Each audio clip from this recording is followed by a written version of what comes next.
बिस्मिल्लाहिर्रहमानिर्रहीम। रहमतुल्लिल-आलमीन सल्लल्लाहु अलैहि वसल्लम को हम क्या मुँह दिखाएंगे। तहरीर अल्ताफ़ हसन कुरैशी।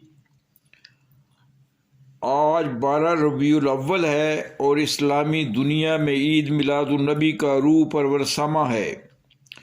इंसानी तारीख़ का ये सबसे अहम दिन है कि उस रोज़ अल्लाह ताला के आखिरी नबी हज़रत मोहम्मद रसूलुल्लाह सल्लल्लाहु अलैहि वसल्लम इस दुनिया में तशरीफ़ लाए। आपकी पैदाइश एक ऐसे इलाके में हुई जहाँ कबाइल आबाद थे जो छोटी छोटी बातों पर जंगो जदल पर आमादा रहते थे और इस कदर सांगदिल वाक़या हुए थे कि अपनी बेटियों को पैदा होते ही जिंदा दफना देते थे। उनमें शराब नोशी और बहुत सारी मुआशरती खराबियाँ आम थीं। उन्हें अपनी नस्ली बरतरी पर बहुत नाज था और वो अपने मुकाबले में दूसरों को अजमी यानी गूंगा कहते थे। हज़रत मोहम्मद सल्लल्लाहु अलैहि वसल्लम ने उनके दरमियान ज़िंदगी इस तरह बसर की कि आप शहर मक्का में सादिक और अमीन के लक़ब से पुकारे जाते थे। आप जब 40 बरस की उम्र को पहुँचे तो आप नबुव्वत के मनसब पर फैज़ किए गए और आपको अल्लाह की वादानियत का पैगाम लोगों तक पहुँचाने की जिम्मेदारी सौंपी गई। आपने अहले मक्का को जमा किया और फ़ारान की वादी से खिताब करते हुए पूछा कि अगर मैं ये कहूँ कि पहाड़ी के पीछे एक बहुत बड़ा लश्कर जमा है तो क्या आप लोग मेरी बात पर यकीन करेंगे। पूरे मजमा ने बैक वक्त जवाब दिया, बैक आवाज़ जवाब दिया, हम इसलिए यकीन करेंगे कि आपने हमारे दरमियान एक सादिक और अमीन के तौर पर ज़िंदगी बसर की है। तब आपने फरमाया कि अल्लाह एक है और उसने मुझे तुम्हारी तरफ पैगंबर बनाकर भेजा है। इस पर अहले मक्का बहुत बरम हुए, मगर उन्होंने रहमतुल्लिल आलमीन की अखलाकी अज़मत का बरसरे आम एतराफ़ किया। आपकी इसी अखलाकी अज़मत और कुव्वत का ज़िक्र कुरान मजीद में मुख्तलिफ़ मकामात पर आया है और अल्लाह ताला का इरशाद है कि आप खुल्क़े अज़ीम पर फाइज़ हैं और आप ही इंसानियत के लिए बेहतरीन नमूना हैं। सरवर दो आलम सल्लल्लाहु अलैहि वसल्लम ने दीन की तबलीग करते हुए मक्का मुकरमा में 13 बरस शदीद तरीन मुज़ाहमत में गुजार दिए और आपको बिलाखिर अपने शहर से मदीना मुनव्वरा की तरफ सख्त ख़तरा के दरमियान हिजरत करना पड़ी।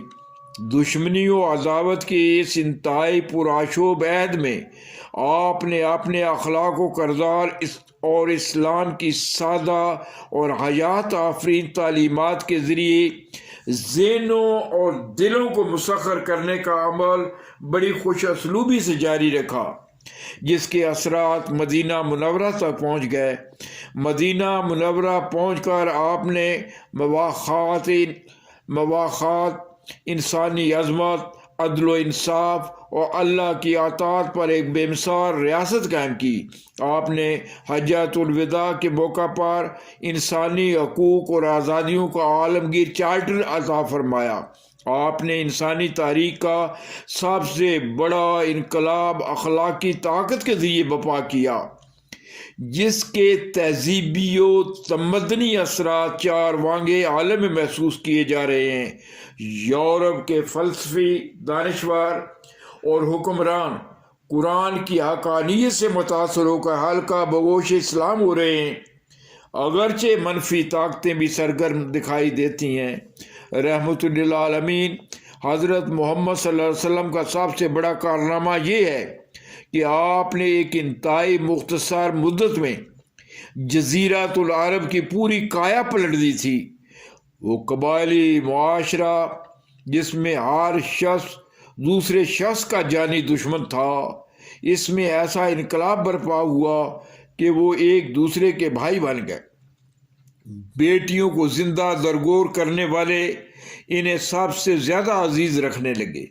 माँ की इज़्ज़त होने लगी کہ اس کے قدموں تلے جنت ہے۔ والدین کو یہ مقام عطا ہوا کہ ان کے آگے اولاد اف بھی نہیں کر سکتی۔ عورت کو وراثت میں شامل کر کے اس کی آزادانہ حیثیت قائم کی گئی۔ قانون کے آگے برابری کا اصول ریاست مدینہ کی بنیاد قرار پایا۔ خوف خدا اور خوف آخرت اسلامی تمدن کے بنیادی اوصاف ہیں۔ انسان کا احترام اور اس کی جان، مال اور آبرو کی حفاظت اسلامی ریاست کی بنیادی ذمہ داری ہے۔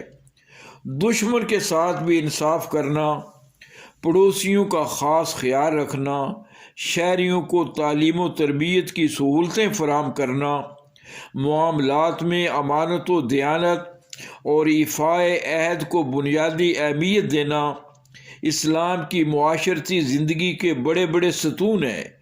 اس قدر عظیم انقلاب رحمۃ للعالمین حضرت محمد صلی اللہ علیہ وسلم کے لازوال جذبہ خیر خواہی اور عفو درگزر کی عظیم ترین صفت سے برپا ہوا۔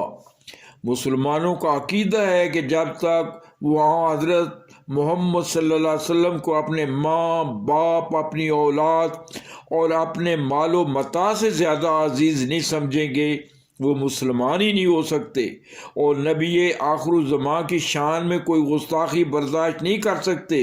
یورپ میں سال سال سے آپ کے گستاخانہ خاکے آزادی اظہار کے نام پاشائع ہوتے رہے ہیں۔ اس بار فرانسیسی صدر میکرون نے سرکاری سطح پر اعلان کیا ہے کہ وہ یہ خاکے تمام سرکاری عمارتوں پر چسپاں کرے گا۔ اس پر مسلم دنیا میں ایک زلزلہ سا آ گیا ہے۔ ترک صدر طیب ایردوان نے ایمانی قوت کا مظاہرہ کرتے ہوئے مطالبہ کیا ہے کہ میکرون کا دماغی معائنہ کرایا جائے، شاید اس کا دماغ چل گیا ہے۔ پاکستان، بنگلہ دیش اور دوسرے مسلم ممالک کے عوام اور حکمرانوں نے غیر معمولی رد عمل ظاہر کیا ہے، تاہم ضرورت جوش کے ساتھ ہوش سے کام لینے کی ہے۔ اپنا نظام زندگی درم برم کرنے کی بجائے بین الاقوامی اداروں، تنظیموں اور حکومتوں پر اثر انداز ہونے اور انہیں اس بات پر آمادہ کرنا چاہیے کہ وہ اس طرح کے اشتعال انگیز حرکات کی مستقل روک تھام کے لیے قانون سازی کریں اور مذہبی پیشواؤں کے احترام کی فضا پروان چڑھائیں۔ اس وقت OIC کو ایک زبردست قائدانہ کردار ادا کرنا ہوگا۔ یہ رحمتوں کا مہینہ ہے، ہمیں اس میں اپنے دلوں کو محبوب خدا حضرت محمد صلی اللہ علیہ وسلم کی محبت سے منور کرنے کے ساتھ ساتھ خارجی اور داخلی محاذوں پر معاملات کی درستی کے لیے جرأت و فراست کے ساتھ قدم آگے بڑھانا ہوگا۔ یہ ہماری کس قدر سیاہ بختی ہے کہ ہم دور جاہلیت کے عرب قبائل کی طرح ایک دوسرے کے دشمن بنے ہوئے ہیں اور اپنے عزیز وطن کو تباہی کے دھانے پر لے آئے ہیں۔ ہم اپنے رب اور سرور دو عالم حضرت محمد صلی اللہ علیہ وسلم کو کیا منہ دکھائیں گے؟